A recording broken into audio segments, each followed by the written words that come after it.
Hello दोस्तों, आपका स्वागत है हमारे चैनल में। आज का जो टॉपिक है उसका नाम है फीवर। सबसे पहले फीवर को कहते हैं किसको हैं?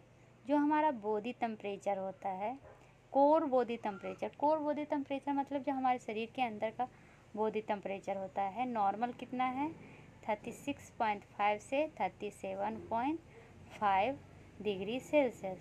ये जो कोर बॉडी टेम्परेचर होता है, इससे अगर टेम्परेचर ज़्यादा हो जाए तब उसको हम कहते हैं फीवर। ये किसके द्वारा कंट्रोल किया जाता है? ये हमारे ब्रेन में हाइपोथैलेमस प्रेजेंट होता है, उसके द्वारा ये कंट्रोल किया जाता है। इसमें भी कहाँ पर?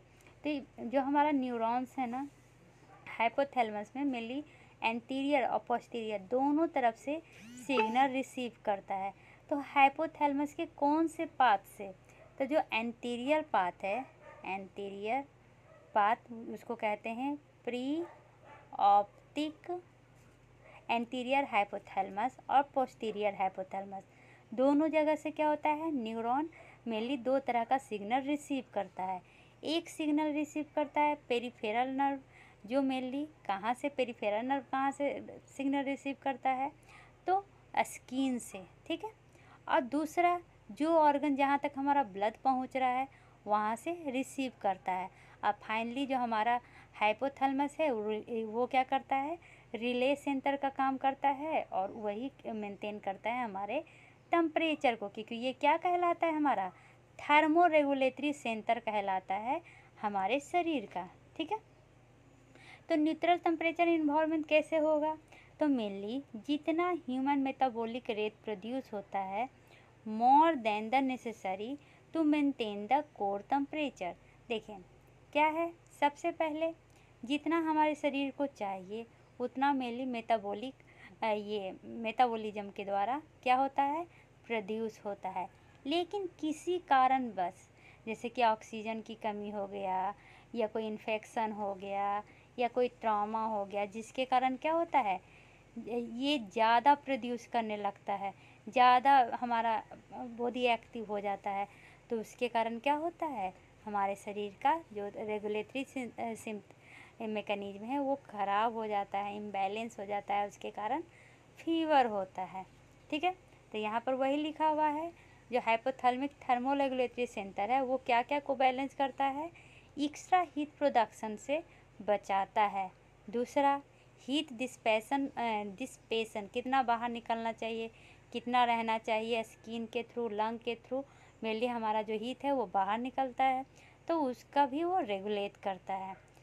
अगर कोई पूछे मीन ओरल टेम्परेचर कितना होता है, तो 36.8 कितना होता है? 36.8। इससे प्लस माइनस 0.4 डिग्री होता है, ठीक है। तो सबसे कम कब होता है, सबसे ज़्यादा कब होता है? जब मैं बचपन में थी ना, तो ऐसा लगता था कि एक ही बॉडी टेम्परेचर हमेशा होता है, सुबह शाम से कोई मतलब नहीं है। बट अब तो बड़े हो गए, मेडिकल पढ़ रहे हैं, तो हमें तो इसके बारे में पता रहना चाहिए। जैसे कि हम मॉर्निंग के टाइम में ये सोते रहते हैं, उस समय जो हमारे बॉडी का मेटाबॉलिक रेट होता है, मतलब काम करने की क्षमता क्या होती है? सबसे कम होती है। इसलिए उस समय हमारे बॉडी का टेम्परेचर क्या होता है? सबसे कम होता है। कितना होता है? 36.8। यही जब हम नून के टाइम क्या होता है? हमारा शरीर ज़्यादा एक्टिव हो जाता है, तो ज़्यादा हमारा बेसल मेटाबॉलिक मैकेनिज्म हो जाता है, मतलब ज़्यादा हमारा मसल ये सब काम करने लगता है, तो उस समय हमारे बॉडी का टेम्परेचर हो जाता है 37.2। इसलिए लिखा हुआ था यहाँ पे +-4, क्योंकि मॉर्निंग में तो इतना रहता है, लेकिन इवनिंग में +4 जोड़ दीजिए 37.2 आ जाएगा। तो मैक्सिमम कितना हुआ? 37.2। अगर उससे ज़्यादा हो गया तो क्या हो जाएगा? हमारा फीवर हो जाएगा। इसका कहने का क्या मतलब है? देखें, मॉर्निंग में प्लस 0.4 जोड़ दीजिए तो 37.2 है। अगर इससे ज़्यादा हो गया तो मॉर्निंग में उसको फीवर कहेंगे। लेकिन अगर इवनिंग में क्या कर कीजिए, इसमें 0.5 ऐड कर दीजिए, तो 0.5 ऐड करेंगे तो कितना हो जाएगा? 37.7। तो इससे ज़्यादा हो जाएगा तो क्या हो जाएगा? फीवर कहलाएगा। तो आपको समझ में आ गया कि फीवर क्या है? मेनली 37.2 से ज़्यादा हो मॉर्निंग टाइम और इवनिंग टाइम 37.7 से ज़्यादा हो तो उसको हम फीवर कहते हैं। ठीक है, अब होता है किरकादियल रिदम। ये क्या होता है? नॉर्मल जो डेली टेम्परेचर में वेरिएशन होता है ना, वो मेनली हमारे हाइपोथैलेमस के द्वारा मेंटेन किया जाता है। तो कितना? अगर डिग्री सेल्सियस में बात करें तो 0.5 डिग्री सेल्सियस। ये फिक्स दो होता है, बचपन से ही फिक्स होते रहता है। और एल्डर में क्या होता है, ये जो एबिलिटी है फिक्स करने का, वो क्या होता है, कम हो जाता है। मेनली जो रेक्टल टेम्परेचर होता है वो ओरल टेम्परेचर से 0.4 डिग्री सेल्सियस ज़्यादा होता है। अब जो हम इतना देर से कोल्ड टेम्परेचर कह रहे हैं, कोल्ड टेम्परेचर कह रहे हैं, ये कोल्ड टेम्परेचर मेनली होता कहाँ पे है, कहाँ से हम इसको नापते हैं? तो लोअर इसोफेगस टेम्परेचर को हम मेनली कोल्ड टेम्परेचर कहते हैं। अब जो वुमेन मेंस्ट्रुएशन कर रही है, मतलब मेंसेज आ रहे हैं, उसमें क्या होता है ना कि मॉर्निंग में जो टेम्परेचर होता है लोअर हो जाता है ड्यूरिंग 2 वीक में। क्या, जैसे मेंसेस ख़त्म हुआ, ओवुलेशन के 2 वीक पहले जो मॉर्निंग का टेम्परेचर है वो लो हो जाएगा। लेकिन जैसे जैसे हम ओवुलेशन के पास जाएंगे हमारा टेम्परेचर राइज हो जाएगा। कितना राइज होगा? 0.6 डिग्री सेल्सियस। कब तक? जब तक कि मेंसेस ना हो जाए। फिर मेंसेस के ख़त्म होने के बाद क्या है, ये ओवुलेशन के 2 वीक पहले क्या होंगे, लोअर हो जाएगा, फिर हाई हो जाएगा 0.6 डिग्री सेल्सियस। तो ये नॉर्मल मैकेनिज्म है। अब देखिए, कहीं पे क्वेश्चन फ़ारेनहाइट में आ सकता है, कहीं पे सेल्सियस में। तो आप तो पूरा याद नहीं कर पाइएगा, तो सीधा फॉर्मूला याद कर लीजिए। जैसे कि अगर फ़ारेनहाइट में बदलना है, आपको सेल्सियस याद है, तो 9/5 सेल्सियस प्लस 32। और इतना डिफ़िकल्ट नहीं करना है, तो 9/5 को जब डिवाइड करेंगे तो आ जाएगा 1.8। उसके बाद डिग्री सेल्सियस जितना है उससे मल्टीप्लाई करके 32 से क्या कर देंगे, ऐड कर देंगे। जैसे कि एग्जांपल के लिए बताती हूँ, दिया हुआ है 50 डिग्री सेल्सियस, तो आप उसको फ़ारेनहाइट में बदलना चाहते हैं। क्या कीजिए, अगर 9/5 से कर रहे हैं तो 9/5 इंटू 50 प्लस 32, तो यहाँ पे बच जाएगा 10। ठीक है, तो 90 प्लस 32 122 डिग्री फ़ारेनहाइट हो जाएगा। और अगर 1.8 वाला से कर रहे हैं तो 1.8 इंटू 50 प्लस 32 हो जाएगा कितना, यहाँ पर हो जाएगा 90 प्लस 32 हो जाएगा 122 डिग्री फ़ारेनहाइट। इजली है। और अगर फ़ारेनहाइट में दिया हुआ है और सेल्सियस में बदलना है तो उसमें भी इजी है। आप इसी फार्मूला से उसमें भी कर सकते हैं। इसी फार्मूला से करने के लिए सिखाती हूँ। जैसे कि आपका दिया हुआ है फ़ारेनहाइट 1.8 डिग्री सेल्सियस प्लस 32। ये 32 इधर जाएगा तो क्या हो जाएगा, माइनस में हो जाएगा। ठीक है, इक्वल टू 1.8 डिग्री सेल्सियस। अब ये क्या है, मल्टीप्लाई में है, तो इधर जाके क्या हो जाएगा, डिवाइड में हो जाएगा। तो ये इस तरह से आप बना सकते हैं। ठीक है, कितना इजीली बन गया। और अगर 9/5 से करना चाहे तो F equal to 9/5 degree celsius plus 32, तो इधर हो जाएगा -32। और उसके बाद इस तरह से करके ऊपर में 5 चला जाएगा, नीचे में 9 हो जाएगा। और आप इजली से डिग्री सेल्सियस निकाल सकते हैं। ठीक है, यहाँ तक समझने में कोई भी फॉर्मूला प्रॉब्लम नहीं है। अब आते हैं फीवर और हाइपरथर्मिया में क्या डिफरेंस है। फीवर बॉडी टेम्परेचर जो नॉर्मल है उससे एलिवेशन को हम फीवर कहते हैं। इसका मतलब जो हाइपोथैलेमिक सेट पॉइंट है ना, उसमें क्या होगा, इंक्रीजमेंट होगा। एक बार जब ये हाइपोथैलेमिक सेट पॉइंट इंक्रीज होगा तो हम क्या करेंगे, हीट कंजर्वेशन और हीट प्रोडक्शन के प्रोसेस को बैलेंस करेंगे। अब जब एक बार हाइपोथैलेमिक सेट पॉइंट इंक्रीज होता है तो सबसे पहले क्या देखने को मिलता है, जो न्यूरॉन है वैसोमोटर सेंटर में वो एक्टिवेट हो जाएगा, जिसके कारण क्या होंगे, हैंड और फीट का जो न्यूरॉन्स हैं उनमें क्या देखने को मिलेगा, वैसो कंस्ट्रिक्शन। ठीक है, तो सबसे पहले क्या हुआ, हाइपोथैलेमिक सेट पॉइंट बढ़ा, न्यूरॉन्स जो हुए वो एक्टिव हुए, जिसके कारण जो इंडिविजुअल है सबसे पहले हैंड और फीट में वैसो कंस्ट्रिक्शन नोटिस किया। अब इसके कारण क्या हो गया, संथिंग ऑफ ब्लड हो गया, जिसके कारण क्या हो गया, हीट लॉस बॉडी से या स्किन से कम हो गया, जिसके कारण पर्सन क्या करने लगा, कोल्ड फील करने लगा और बॉडी टेम्परेचर 1 से 2 डिग्री लॉस हो गया। अब क्या होगा, शिवरिंग करेगा, जिसके कारण हीट प्रोडक्शन मसल से बढ़ जाएंगे और इस क्या करेगा, तो ये इसके कारण क्या होता है कि ये जब ये शिवरिंग से हीट प्रोडक्शन बढ़ जाता है तो ये मैकेनिज्म मेनली बॉडी टेम्परेचर को मेंटेन करने के लिए किया जाता है, ठीक है, ताकि जितना लॉस हुआ है उसको हम बचा सकें, ठीक है। तो जब हीट प्रोडक्शन और हीट कंजप्शन दोनों बराबर हो जाएगा और बॉडी का कोर टेम्परेचर जितना है उतना आ जाएगा तो फिर क्या हो जाएगा, शिवरिंग रुक जाएगा, ठीक है। तो ये एक बिहेवियर एडजस्टमेंट भी हम इसमें करते हैं कि ज़्यादा कपड़ा पहनते हैं ताकि बॉडी का टेम्परेचर बढ़ा सकें और हीट लॉस को घटा सकें। मेनली तो हमने क्या देखा, जो प्रोसेस है हीट कंजर्वेशन का जिसको हम वैसो कंस्ट्रिक्शन कहते हैं, और जो प्रोसेस है हीट प्रोडक्शन का जिसको हम क्या कहते हैं, शिवरिंग, ये दोनों क्या होता है तब तक कंटिन्यू रहता है जब तक कि जो टेम्परेचर है वो थर्मोस्टेट सेटिंग पे ना आ जाए, मतलब कि जो थर्मो रेगुलेटरी सेट पॉइंट था वहाँ तक ना पहुँच जाए, तब तक ये चलते रहता है, ठीक है। अब मान लीजिए जो हाइपोथैलेमिक सेट पॉइंट है वो फिर से रीसेट हो गया, तो इसके बाद क्या होंगे, जो हुआ था वैसो कंस्ट्रिक्शन और शिवरिंग वो सब अपने नॉर्मल जगह पे धीरे धीरे आने लगेंगे, क्योंकि जो हीट लॉस जितना हो रहा था वो तो रीगेन हो गया, तो फिर से जो वैसोडाइलेशन होने लगेगा, स्वेटिंग स्टार्ट हो जाएंगे, ठीक है। तो क्या होगा, the process of heat loss through vasodilation and sweating are initiated. अगर हीट का लॉस स्वेटिंग के थ्रू होगा, वैसोडाइलेशन होगा, ये कब तक होगा, तब तक कि जो लो हो गया है टेम्परेचर उसको मेंटेन न कर ले।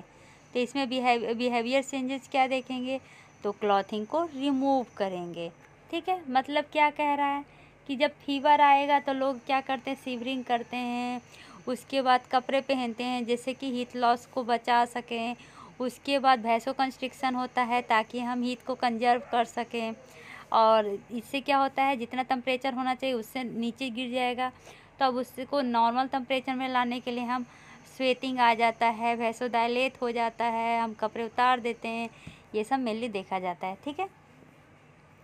फीवर अगर ग्रेटर देन 41.5 डिग्री सेल्सियस हो जाए, कितना 41.5 डिग्री सेल्सियस हो जाए, तो हम उसको क्या कहेंगे, हाइपर पायरेक्सिया कहेंगे। ये मेनली सीवियर इन्फेक्शन या सेंट्रल नर्वस सिस्टम हेमरेज में देखा जाता है।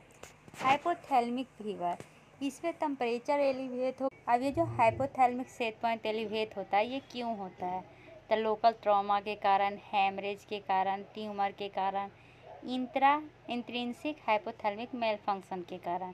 जो मोस्ट पेशेंट हैं उनमें सब नॉर्मल होता है, लेकिन सुप्रा नॉर्मल बॉडी टेम्परेचर नहीं देखा गया है मेनली हाइपरपेरेक्सिया में, ठीक है। अब आते हैं हाइपरथर्मिया। हाइपरथर्मिया में क्या होगा, इसमें जो फीवर होता है वो मेनली क्यों एलिवेट होता है, तो इसमें फीवर एलिवेट होगा मेनली एबनॉर्मल हाइपोथैलेमिक फंक्शन के कारण। किस कारण, तो अनकंट्रोल इंक्रीज हो जाता है बॉडी टेम्परेचर, जिसके कारण जितना लॉस होना चाहिए उससे ज़्यादा बॉडी लॉस होता है, इसलिए इसको हीट क्या कहते हैं, हीट स्ट्रोक भी कहते हैं, ठीक है। तो हाइपरथर्मिया का दूसरा नाम क्या है, हीट स्ट्रोक।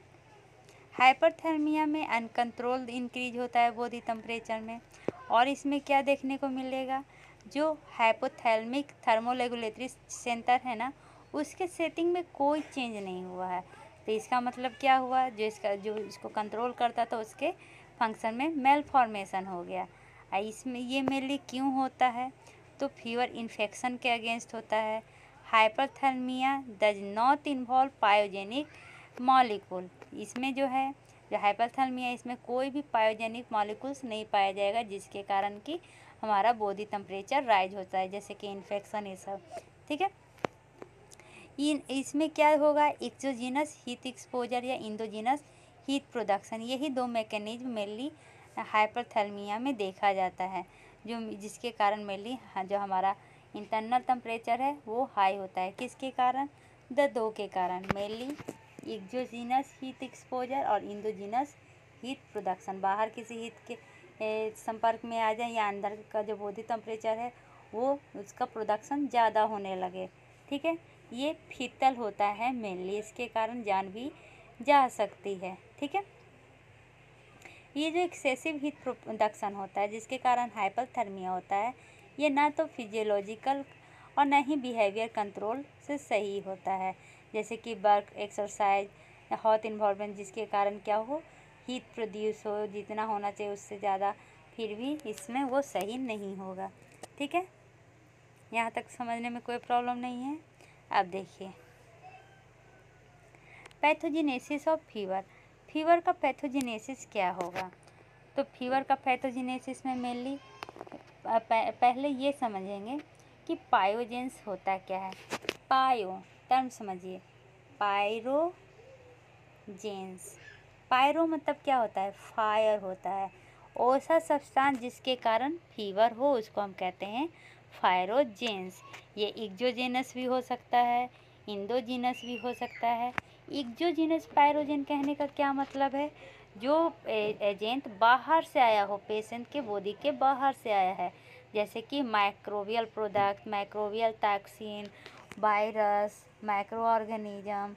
एग्जाम्पल में लिपोपॉलीसैकेराइड है जो मिलीग्राम नेगेटिव होता है, ये सेक्रेट करता है एंडोटॉक्सिन जिसके कारण हमारे शरीर का बॉडी टेम्परेचर ज़्यादा होता है। ग्राम पॉजिटिव ऑर्गेनिज्म जो इंटेरोटॉक्सिन रिलीज करता है, किसके द्वारा? तो ये सॉरीसस के द्वारा। Group A B streptococcus toxin जिसको हम सुपर एंटीजन कहते हैं। अब जो दूसरा पैथोजेनेसिस ऑफ फीवर में इन्वॉल्व है उसको कहते हैं पायोजेनिक साइटोकाइनिन। अब ये साइटोकाइनिन क्या है? स्मॉल प्रोटीन है जिसके कारण मेनली हमारा इम्यून सिस्टम, इन्फ्लामेटरी सिस्टम और हेमोपोएटिक सिस्टम क्या होता है? रेगुलेट होता है। जैसे कि एग्जाम्पल के लिए ल्यूकोसाइटोसिस एलिवेट होगा मेनली इन्फेक्शन के कारण, जिसके कारण क्या होता है? ये मेनली साइटोकाइनिन इंटरल्यूकिन 1 और 6 के कारण देखने को मिलता है। तो इस तरह का फीवर जिससे कॉज होता है उसको हम कहते हैं इंडोजेनस पायोजन, जो हमारे शरीर में आया प्रेजेंट होता है। और इंडोजेन पायोजन को दूसरा भाषा में हम पायरोजेनिक हम क्या कह सकते हैं? साइटोकाइनिन कह सकते हैं। पायरोजेनिक साइटोकाइनिन कौन कौन सा है? तो interleukin 1, interleukin 6, tumour nucleating factor और सीरियली न्यूरोट्रोपिक फैक्टर, इतना है मेनली। ठीक है, अब फीवर जो है वो मेनली साइड इफेक्ट होता है इंटरफेरॉन अल्फा थेरेपी का। किसका? इंटरफेरॉन अल्फा थेरेपी का। यहाँ तक समझने में कोई भी प्रॉब्लम नहीं है। अब फीवर को अगर मैनिफेस्टेट करेंगे कोई डिजीज में, अगर मान लो कि मेनली तो ये इन्फेक्शन का इसका हॉलमार्क होता है, लेकिन मान लीजिए कि इन्फेक्शन नहीं है तब भी फीवर है, तो ये कैसे हो सकता है? तो pericarditis, trauma, stroke, routine immunization के कारण मेनली देखने को मिलता है। ठीक, पैथोजेनेसिस ऑफ लिवर में तीसरा क्या है? Elevation of hypothalamic set point by cytokinin. कैसे एलिवेशन होता है? तो सबसे पहले फीवर के समय क्या होता है? लेवल ऑफ प्रोस्टाग्लैंडिन्स जो PGE2 है ना, वो मेनली एलिवेट हो जाता है हाइपोथैलेमिक टिश्यू के पास और थर्ड सेरिब्रल वेंट्रिकल के पास। जिसका कंसंट्रेशन मेनली कहाँ पर सबसे ज़्यादा देखने को मिलेगा? तो सबसे ज़्यादा देखने को मिलता है सरकम वेस्कुलर ऑर्गन के पास। ये ऐसा ऑर्गन होता है जहाँ पे सबसे ज़्यादा ये कैपिलरीज होती हैं और जो मेनली हाइपोथैलेमिक रेगुलेटरी सेंटर के चारों तरफ होता है। अब क्या होता है? ये जो टिश्यू है, ये जो ऑर्गन है, इसमें मेनली क्या हो जाएगा? अगर डिस्ट्रक्शन होगा तो पायोजन का एबिलिटी रिड्यूस हो जाएगा और जिसके कारण क्या होता है? फीवर प्रोड्यूस होता है।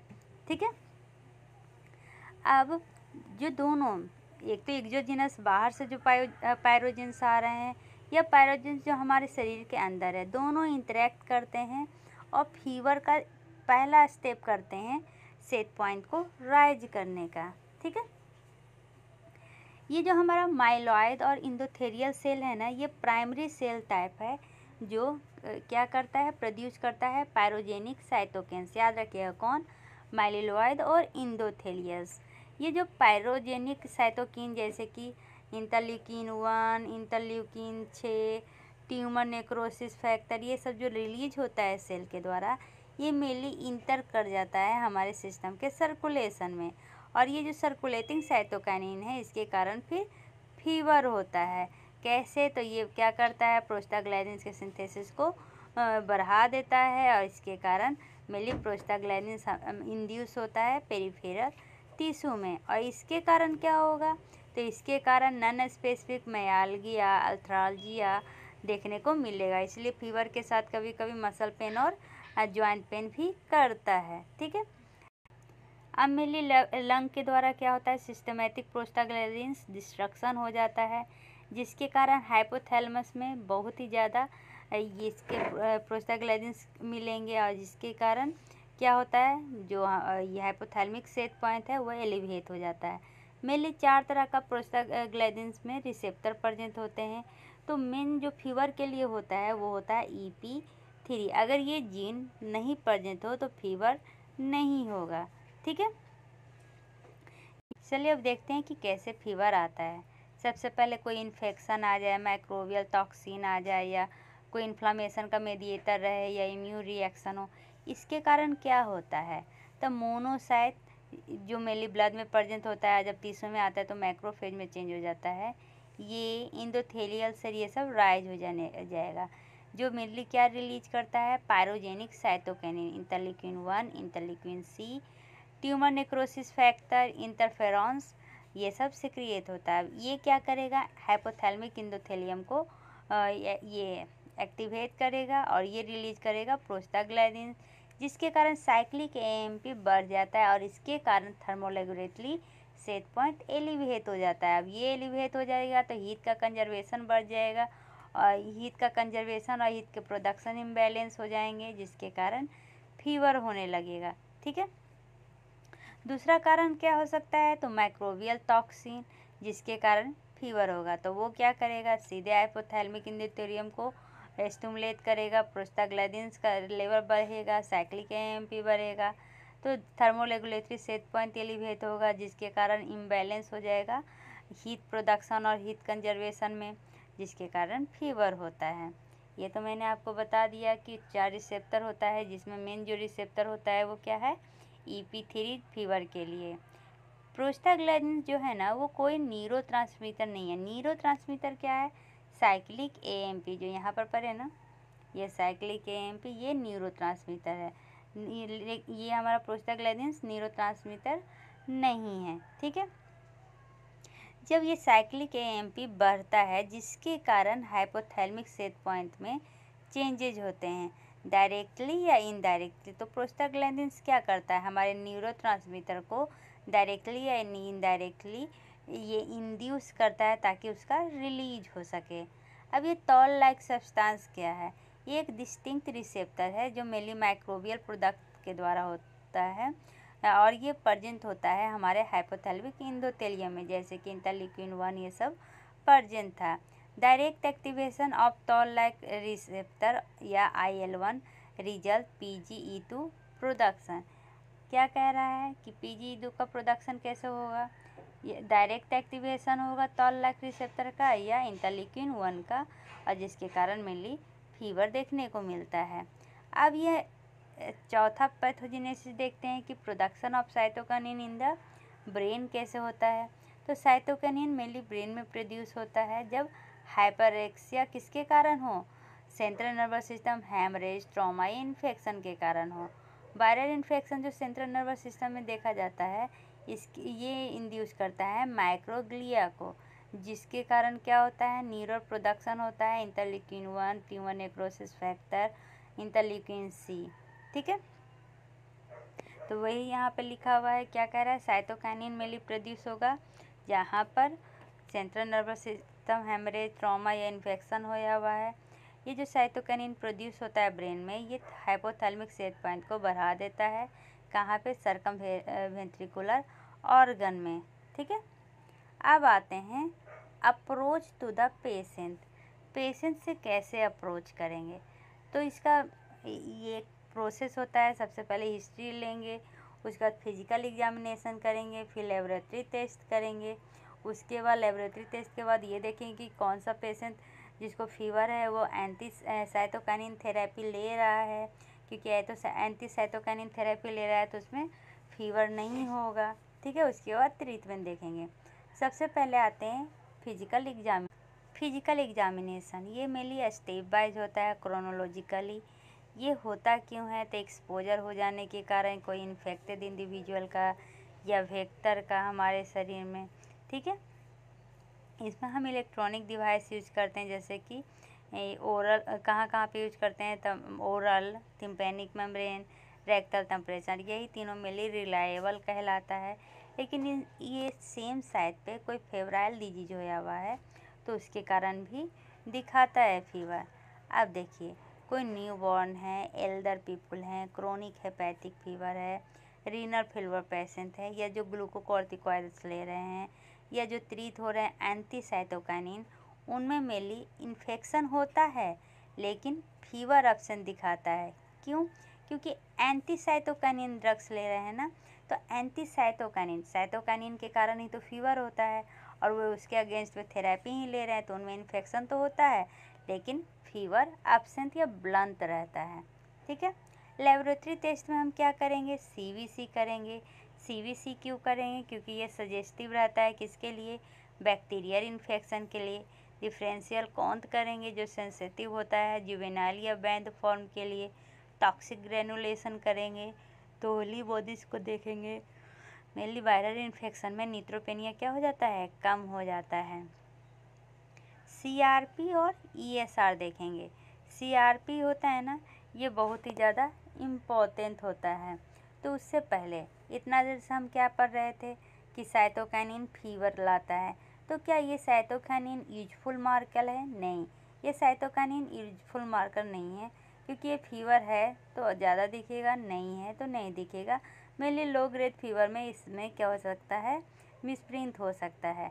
तो मेन जो होता है वो कौन सा होता है? सीवीसी, C reactive protein, erythrocyte sedimentation.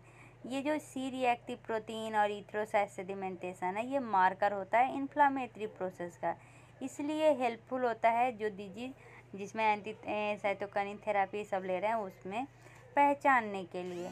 ठीक है, अब ये जो इंटरल्यूकिन 6 है, ये मेनली इंड्यूस करता है सीआरपी को, इसलिए ये भी यूजफुल है। इंटरल्यूकिन 6 का लेवल वेरी कर सकता है फीवर का, लेकिन सीआरपी का लेवल मेनली एलिवेटेड ही होता है जिसको फीवर होया हुआ है। ठीक है, अब फीवर ओसा पेशेंट पे जो ऑलरेडी रिसीव कर रहे हैं एंटी साइटोकाइनिन थेरेपी, ठीक है, तो उसमें क्या हो जाता है? रिस्क ऑफ इन्फेक्शन ज़्यादा हो जाता है, क्योंकि जो हमारे इम्यून सिस्टम के द्वारा डिफेंस किया जा रहा है वो कम है।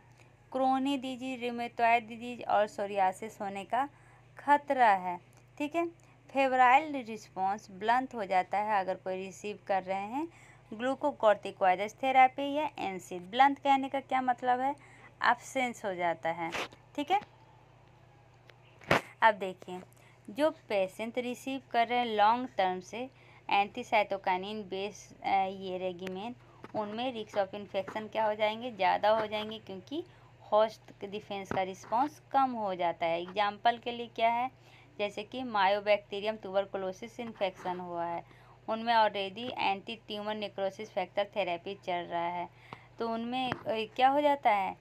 एंटी साइटोकाइनिन का एबिलिटी बढ़ जाता है, जिसके कारण interleukin 1, interleukin 6, interleukin 12, 17 tumour necrotic factor क्या हो जाएगा? इसका एक्टिविटी घट जाएगा, जिसके कारण अगर किसी को क्रोन डिजीज है, रूमेटॉइड आर्थराइटिस है, सोरियासिस है, तो उस सब के बारे में नहीं पता चल पाएगा, क्योंकि जो साइटोकाइनिन एक्टिविटी है वो ब्लॉक हो जाएंगे इनमें।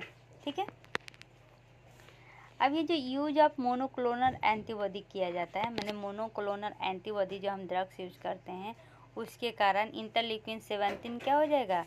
कम जाएगा, जिसके कारण सोरियासिस में इंक्रीज हो जाता है सिस्टमेटिक कैंडिडियासिस के चांसेस। ठीक है, यहाँ तक समझने में कोई भी प्रॉब्लम नहीं हुआ होगा। अब आते हैं ट्रीटमेंट में। ट्रीटमेंट ऑफ फीवर मेनली उसके सिम्टम पे किया जाता है, ठीक है, जिसके कारण रूटीन में अगर जो हम एंटीपायरेटिक ड्रग लेते हैं वो हार्मफुल नहीं होता है, वो सिर्फ स्लो कर देता है वायरल या बैक्टीरियल इन्फेक्शन को। बैक्टीरियल इन्फेक्शन में मेनली जो एंटीपायरेटिक है वो हेल्पफुल होता है, मतलब एंटीबायोटिक जो लेते हैं उसमें कल्चर करने की ज़रूरत नहीं है, ठीक है। लेकिन देखिए कुछ में क्या होता है ना, टेम्परेचर पल्स डिसोसिएशन होता है, लेकिन उनमें हार्ट बीट कम जाता है, लेकिन वो परमानेंट नहीं, रिलेटिव। तो ऐसा क्वेश्चन आ सकता है किस किस में मेनली टेम्परेचर पल्स डिसोसिएशन दिखता है लेकिन रिलेटिव ब्रेडी कह दिया है। Typhoid fever, leptospirosis, brucellosis, drug induced fever, factitious fever, ये सब है, ठीक है। हाइपोथैलेमिया किस में डेवलप्ड होगा, तो जिस पेशेंट को सेप्टिक शॉक है। ट्रीटमेंट पे फेब्राइल एपिसोड, जैसे कि फीवर हमेशा 3 दिन पे आ रहा है तो हम उसको क्या समझेंगे, वो प्लाज्मोडियम विवैक्स के कारण हो रहा है। 4 दिन पे आ रहा है तो मलेरिया के कारण हो रहा है। अगर फीवर क्या हो रहा है, day of fever followed by several day afebrile then relapse, ये क्या हो जाता है, बोरेलिया। कुछ दिन आया फिर कुछ दिन ख़त्म हुआ फिर कुछ दिन आया, ये किसके कारण होता है, बोरेलिया के कारण होता है।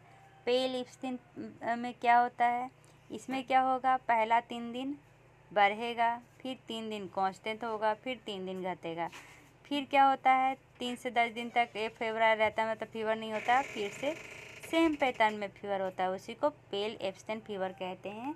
और ये मेनली कहाँ देखा जाता है, तो हॉडगिन लिम्फोमा में देखा जाता है। अगर फीवर एवरी 21 डेज पे है तो उसको साइक्लिक न्यूट्रोपेनिया कहते हैं, ठीक है। ये कुछ ऑटो इन्फ्लामेटरी डिजीज है जिसमें फीवर करेक्टरिस्टिक है, जैसे कि एडल्ट या जुवेनाइल स्टील डिजीज, उसके बाद cryopyrin associated periodic syndrome, familial Mediterranean fever, hyper IgD syndrome, Behcet syndrome, macrophage activation syndrome, normo complementary urticarial vasculitis, antisynthetase myositis, PAPA syndrome, Blau syndrome, gouty arthritis, ये सब mainly देखा जाता है, mainly fever देखा जाता है।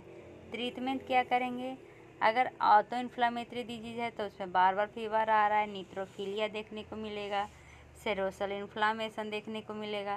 तो इस जैसे कि कोई क्या कर रहे हैं, एनाकिनरा या कनाकिनुआ ड्रग्स ले रहे हैं तो उसमें क्या होता है, इंटरल्यूकिन 1 एक्टिविटी ब्लॉक हो जाता है जिसके कारण फीवर रिड्यूस हो जाता है। तो अब ट्रीटमेंट क्या करेंगे, तो तब सबसे पहले हम ट्रीटमेंट में क्या करेंगे, कॉक्स एंजाइम जिसके कारण मेनली हमारा प्रोस्टाग्लैंडिन सेक्रिएट हो रहा था उसको इनहेबिट करेंगे। तो उसको इनहेबिट कैसे करेंगे, तो मेनली एसिटामिनोफेन ड्रग देके, ठीक है। ये एसिटामिनोफेन पुअर साइक्लोऑक्सीजिनेज है, ये ब्लड ब्रेन बैरियर को भी क्रॉस कर जाता है, जो मेनली ब्रेन में कॉक्स 3 प्रेजेंट होता है ना, उसको ट्रीटमेंट में भी ये हेल्प करता है। मेनली ओरल एस्पिरिन और एसिटामिनोफेन भी ये देते हैं फीवर के लिए, क्योंकि दोनों इक्वली इफेक्टिव होता है, लेकिन जो ओरल एस्पिरिन है वो बच्चों में नहीं दिया जाता है, क्योंकि अगर इसको बच्चों में देंगे ना तो कौन सा डिजीज़ देखने को मिलेगा, रईस डिजीज़, ठीक है, जो बेबी के लिए बहुत ही ज़्यादा हार्मफुल होता है।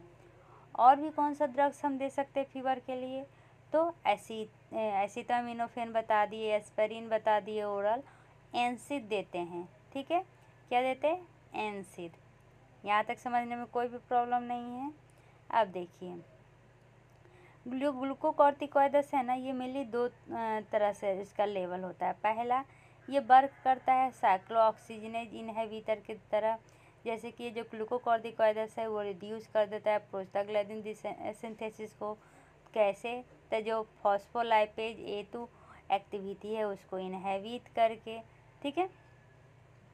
और दूसरा, ये जो mRNA का ट्रांसक्रिप्शन होता है पायरोजेनिक साइटोकाइनिन के लिए, उसको ये ब्लॉक कर देता है। तो इस तरह से हम कौन कौन सा ड्रग्स ले सकते हैं, ओरल एस्पिरिन, एसिटामिनोफेन, ग्लूकोकॉर्टिकॉइड्स और एनसी ले सकते हैं। ठीक है, यहाँ तक समझने में कोई प्रॉब्लम नहीं है। अब ऑब्जेक्टिव क्या होता है ट्रीट करने का फीवर? तो पहला तो जो हाइपोथैलेमिक सेट पॉइंट है उसको रिड्यूस करें, और दूसरा हीट लॉस के बचा सकें। ठीक है, तो इसमें हम क्या करते हैं, रिड्यूसिंग फीवर के लिए तो एंटीपायरेटिक लेते हैं। तो इससे सिर्फ फीवर ही कम नहीं होता, इससे रिलेटेड सिस्टमेटिक सिम्टम जैसे कि हेडेक, मायल्जिया, अल्ट्रालजिया, ये सभी सही होता है। एनसीड और जो ओरल एस्पिरिन है ये रिड्यूस करता है फीवर, लेकिन इसके कारण क्या होता है, याद रखिएगा, ओरल एस्पिरिन और दूसरा क्या है, एनसेड, ये दोनों क्या करता है, फीवर को रिड्यूस करता है, लेकिन ये एडवर्सरी क्या करता है, अफेक्ट करता है प्लेटलेट को और जीआई ट्रैक को। इसलिए एसिटामिनोफेन मेनली एंटीपायरेटिक ड्रग के लिए दिया जाता है। अब बच्चों में एसिटामिनोफेन, ओरल इबुप्रोफेन दिया जाता है क्योंकि एस्पिरिन क्या करता है, रईस सिंड्रोम को बढ़ाता है। ठीक है, किसको बढ़ाता है, रईस सिंड्रोम को। यहाँ तक समझने में कोई प्रॉब्लम नहीं है। अब कभी कभी मान लीजिए कि इससे भी ठीक नहीं हुआ तो फिर पेरेंटल या रेक्टल सुपरलेटिव के द्वारा हम देते हैं। ट्रीटमेंट ऑफ फीवर बहुत ही ज़्यादा रिकमेंडेड होता है। फीवर क्या करता है, डिमांड, ऑक्सीजन के डिमांड को बढ़ा देता है। 1 डिग्री सेल्सियस अगर 37 डिग्री सेल्सियस से ऊपर हुआ तो वो 13% ऑक्सीजन के कंजप्शन को बढ़ा देता है। जैसे कि ऑक्सीजन डिमांड बढ़ जाता है तो ये मेनली हमारे कार्डिक, पल्मोनरी और सेंट्रल नर्वस सिस्टम के फंक्शन को क्या करता है, इम्पेयर करना चालू कर देता है। इसलिए अगर किसी बच्चे को फेब्राइल या नॉन फेब्राइल सीजर है तो उनमें फीवर होते ही उनमें इमीडिएटली उनका फीवर कम करने के लिए सोचा जाता है। ठीक है, अगर किसी को हाइपरपेरेक्सिया होया हुआ है तो उसे हम क्या करते हैं, ब्लैंकेट देते हैं, कपड़ा पहनने कहते हैं ताकि टेम्परेचर रिड्यूस हो और हीट लॉस कम हो। उसके साथ साथ हम ओरल एंटीपायरेटिक ड्रग भी देते हैं। ठीक है, अगर किसी पेशेंट को सेंट्रल नर्वस सिस्टम डिजीज है और हाइपरपायरेटिक पेशेंट है तो उसमें हम कोर टेम्परेचर को रिड्यूस करते हैं ताकि वो जो टेम्परेचर है हमारे ब्रेन को अफेक्ट ना करे। इसी के साथ हमारा ये टॉपिक कंप्लीट होता है। अगले वीडियो में हम फीवर और रैश के बारे में लेके आएंगे। तब तक के लिए bye bye, take care, see you.